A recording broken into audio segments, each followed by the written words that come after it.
ኤርትራው ፕሬዝዳንት ኢሳያስ አፈወርቂ አንድ ምንድነው ሊወረን ያለን አካል ምናምን አስታክሰናል የሚል አይነት ንግግር አድርገዋል ህዝባቸው ማለት ነውና በሰራዊታችን ይሄንን አድርጓል እንኮራበታለን የሚል ማለት ነው። እንግዲህ አስታክሷል አላስታገሰም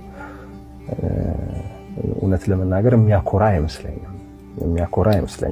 ላለፉት 2 ዓመታት የነበረው ጦርነት የሚያሳየው የሻቢያን ሰራዊት ኃያልነት አይደለም። እውነት ለመናገር የኢትዮጵያን መከላከያ ሰራዊት ኃያልነትም አይደለም። የህወሓትን በጣም ወሳኝ ኃይል መሆኑን ያሳያል። አንድ ክልል ነው ነገር ከዚህም ቀደም ተናግሬዋለሁ። አንድ ክልል ነው 2 መንግስታቶች የገጠመው ማለት ነው።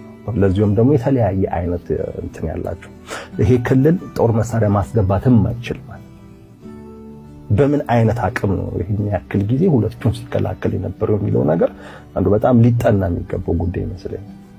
እንደዛም ሆኖ እንኳን አሁንም ተሸንፎ ማለት በድርድር ነው ነገሮችን እየተወያየ።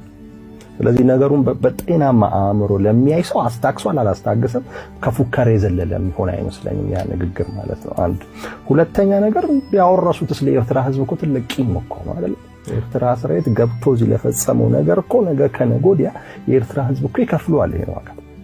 ምክንያቱም ቂም ነው ዘርቶ ሄደው ማለት የፈጸመው በደል የፈጸመው አረመኔነት እንደሚባል እኮ አይደለም እኮ። ስለዚህ ምንድነው አስቀምጦ የሄደው ነገር? እውነት ይሄ የሚያኮራ ነው ወይ? በአደባባይ ላይ ወጥተህ የምታወራው ነው? ጤናማ አእምሮ ካለህ ማለት ነው። ጤናማ አእምሮ ካለህ ያንን አድርጎ ይሄደው። የኤርትራ ሰራዊት ኢሜጁን የጠፋው አረመኔነቱን የታየው አይደል? ባለም አደባባይ አረመኔነቱ እኮ ነው የታየው እኮ እንዲህ እንዲያደረገ ይሄን የዓለም ሚዲያዎች በሙሉ ሲቀባበሉት የነበረ ጉዳይ ነው።